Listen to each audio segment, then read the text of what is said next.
Have you ever wondered why narcissists behave the way they do? This question often bounces around in the minds of those who have encountered these complex personalities. Let's pull back the curtain and peer into their world, a world that feels like walking a tightrope, a delicate balance between maintaining a facade and the lurking fear of exposure. Imagine juggling multiple masks, changing them to suit different environments, from the office to the comfort of home. This exhausting charade is the daily reality for a narcissist. They're constantly on the edge, teetering between their constructed personas and the risk of revealing their true selves. When they sense the threat of exposure, their defensive tactics kick in. Perhaps you've heard of gaslighting, a manipulative strategy designed to make you question your own sanity. Or maybe you've experienced the subtle art of deflection, a narcissist's favorite tool to shift blame and avoid responsibility.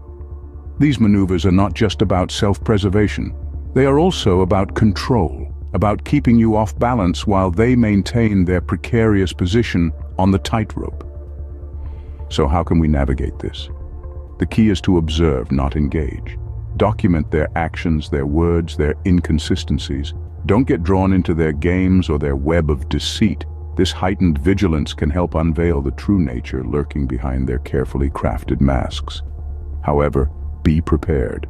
A narcissist's biggest fear is exposure. They will go to great lengths to maintain their charade, to keep their secrets hidden, and to ensure their world doesn't come crashing down. They are, after all, walking a tightrope, and the fall from such great heights can be devastating. And so, we find ourselves back where we started, understanding that the narcissistic behavior we see is a performance, a balancing act on a tightrope of their own making. They are performers, yes, but they are also prisoners, trapped by their own fear of exposure and desperate to keep their true selves hidden from view. Remember, a narcissist's biggest fear is exposure. They will go to great lengths to maintain their charade. When does intense passion become toxic obsession? This question is at the heart of understanding the chaotic nature of love with a narcissist. Often what we perceive as fiery passion and deep affection is, in fact, a dizzying roller coaster of emotions, finely crafted by the narcissist to keep us entangled in their web. In this whirlwind, it's easy to mistake the highs and lows, the push and pull, for genuine love. But let's clarify something here. Love is not a battlefield. Love is not a constant struggle for power, validation, or control.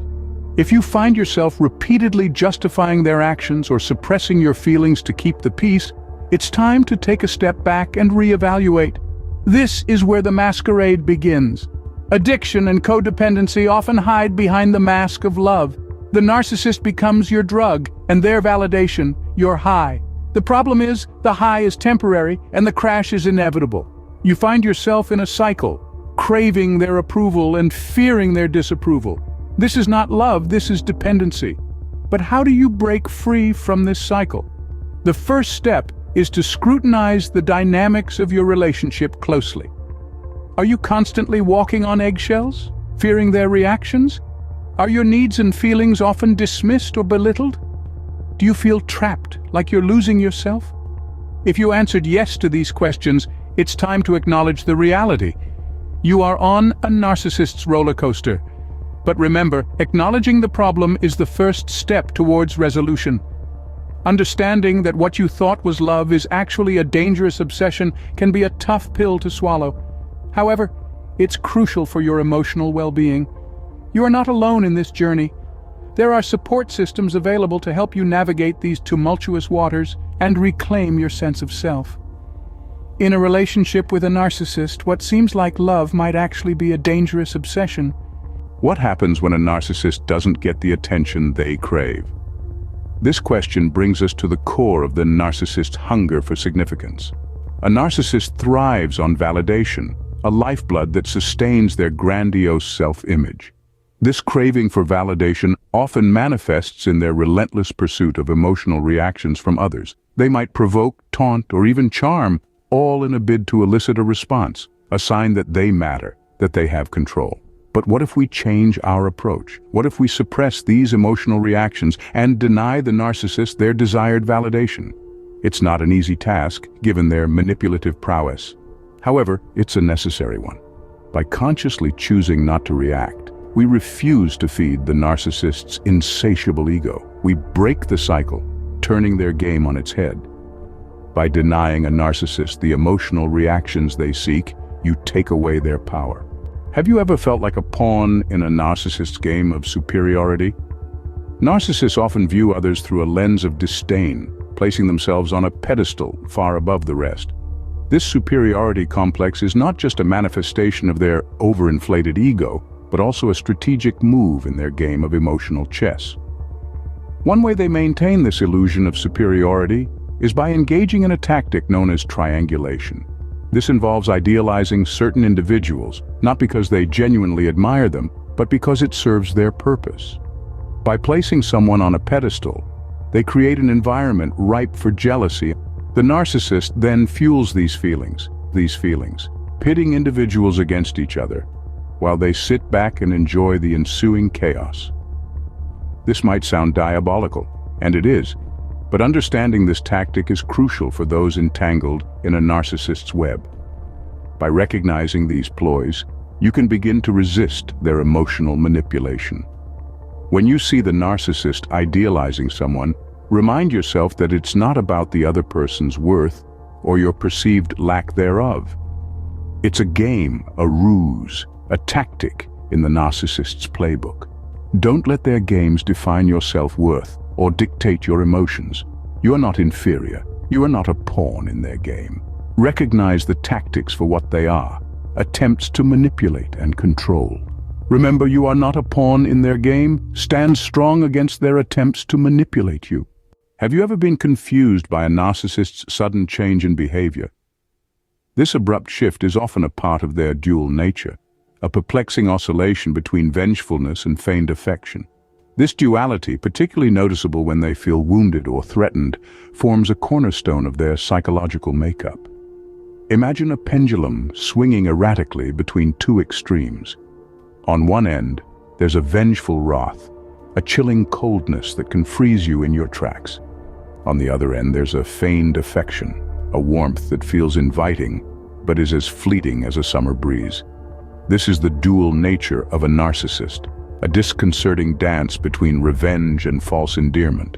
The capacity to inflict pain under the veil of love is a disturbing aspect of their behavior. It's like a wolf in sheep's clothing, a venomous snake coiled up in a bed of roses. It's a calculated cruelty designed to keep you guessing, to keep you off balance, and most importantly, to keep you within their control. This duality can be disorienting, but understanding it is crucial. It's a telltale sign that you're dealing with a narcissist. It's their way of maintaining control, of ensuring that they always have the upper hand. This is why it's essential to recognize these abrupt shifts in behavior. Recognize these abrupt shifts in behavior. It's their way of keeping you off balance. By doing so, you equip yourself with the understanding needed to navigate the tumultuous waters of their manipulative tactics. Have you ever felt threatened by a narcissist's aggressive behavior? When a narcissist's carefully constructed facade is at risk of being exposed, they often resort to aggression to regain control. This aggression may not always be physical, but can take the form of psychological manipulation aimed at eroding your self-worth. You see, for a narcissist, maintaining the illusion of superiority is paramount. It's like a shield they hide behind, protecting them from the harsh reality of their own insecurities. When someone comes too close to piercing this shield, the narcissist feels cornered, and like a cornered animal, they lash out. Their chosen weapons are gaslighting, manipulation, and the erosion of your self-worth. Gaslighting involves twisting and reframing reality to sow seeds of doubt in your mind, leaving you questioning your own perception and sanity. Manipulation, on the other hand, is more subtle. The narcissist may use guilt, shame, or fear to coerce you into doing their bidding. They may even resort to emotional blackmail, making you feel responsible for their happiness or well-being. The erosion of self-worth is perhaps the most insidious tactic. By constantly belittling you, criticizing your actions, and comparing you unfavorably to others, the narcissist seeks to break down your self-esteem, making you more susceptible to their control. So how do you maintain emotional composure when faced with such tactics. Firstly, recognize them for what they are, a desperate attempt to regain control. Don't internalize their criticisms or let their manipulations sway you. Instead, hold on to your truth. Validate your own experiences and feelings. Secondly, establish boundaries.